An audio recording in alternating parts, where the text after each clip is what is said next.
I met Mike many years ago, probably over 40 years ago. I was just getting started in business. Long story short, we had lunch with his wife Jen, and in the sauna we got in the hot tub, and this young man Alex hopped in the hot tub, and we started talking to him. He very sharp young guy from Long Island, was telling us about his interest in real estate and doing real estate deals, and we invited him to lunch at the OOC Roadhouse and Museum. We're doing some YouTube I look like stuff. a movie star today, You do look like a movie star. So I met young Alex in the hot tub upstairs at the Camden Pier. All right. What was it, 2 weeks ago? Yeah. Yeah. I think less, yeah. Yeah. Yeah, less. Yeah, I'm trying to talk Mike into moving down to Florida, my buddy from Maine, and we're going to see our buddies over at the OCC. Check it out. So It's one notch up from entrapment.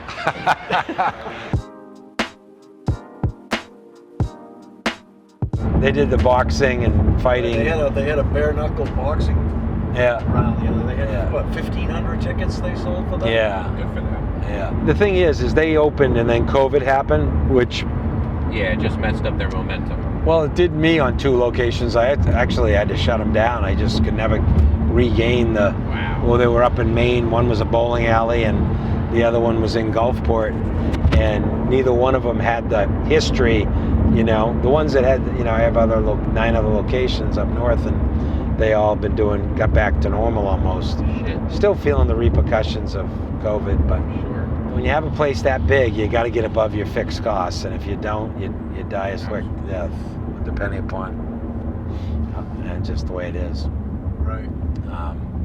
But on to next things. And what's fun about this is I don't have to get into the detail of running it, and I can come and have. You enjoy yourself, absolutely. Yeah. No, I think It's not key. there's a lot of benefits to it, and that's why I texted you last night too. I was like, if you trust him, I think it's a good deal. That's the bottom line. But Keith is one of the authentic hospitality people I've met over the last 30 years. When he opened up the OCC Roadhouse and Museum, invited me over, and I realized how much passion and drive he had for that location. He set up an investment for a few people to be able to invest, so I took advantage of that opportunity. With any of these things, you got to start with trust. I've seen Keith he did a great job with trade winds, and I've been to that place multiple times. I love it. yeah, he created most of it. He created the concepts and did most of the renovations over the years. And he's got other deals he wants to do.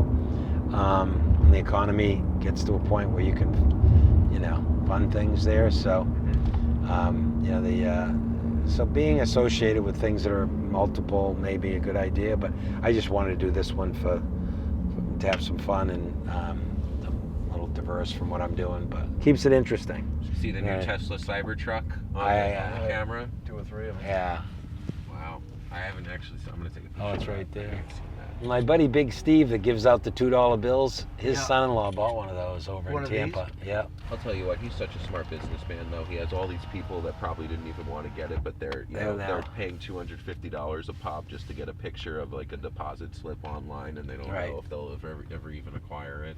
Have He's you a heard about genius. his home, $15,000 small homes, mini Oh. homes that are like size of a container, Mhm. but they erect, they come to your site and you can erect them in less than a day. They're under 20 grand, I believe that. so it's crazy.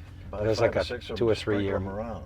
yeah, there's like a 2 or 3 year waiting period. You have mobile home parks, Fred? I used to, a long time ago. You I used know to. a guy that's looking to, I have a friend up in New Hampshire who has an investor that's looking to buy mobile home parks that they can expand.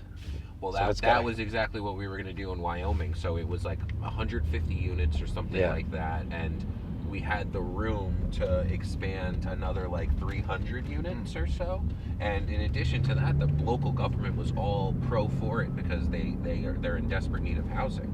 Yeah. So with that being said, I mean, the reason why we didn't get it done was just because none of my people were really comfortable with investing in Wyoming because they just didn't know it.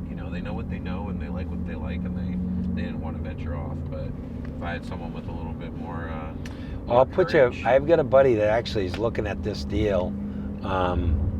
I will. Let me see if he'll answer the phone.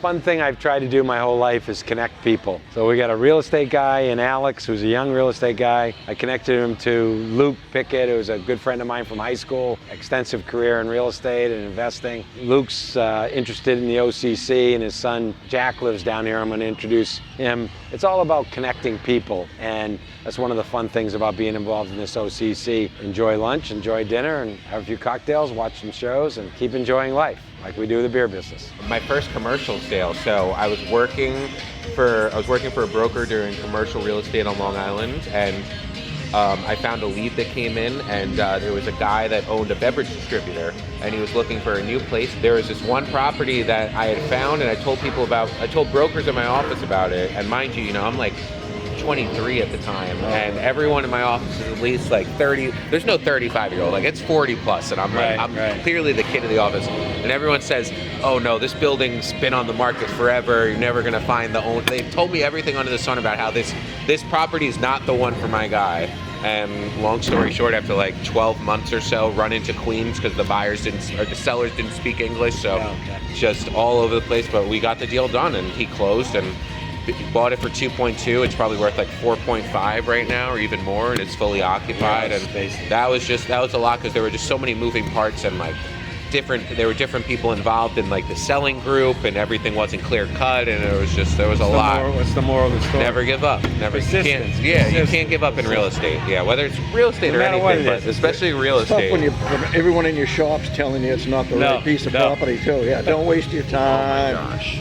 No, it's ridiculous. Between that and just people looking down on you because you're a young individual. I shouldn't say kid because I was 23, but that's how I felt, right? Right. Like everyone's looking. Yeah, absolutely. I still feel like I'm 30. I'm 30 years old now, and I still feel like a kid in real estate. You're still a kid. That's fine. I'll be that kid as long as I make money. I don't care. I'll be a kid with cash in my account. That's Right. it. Persistence. Yes. Thank you. Persistence. Good story. Persistence.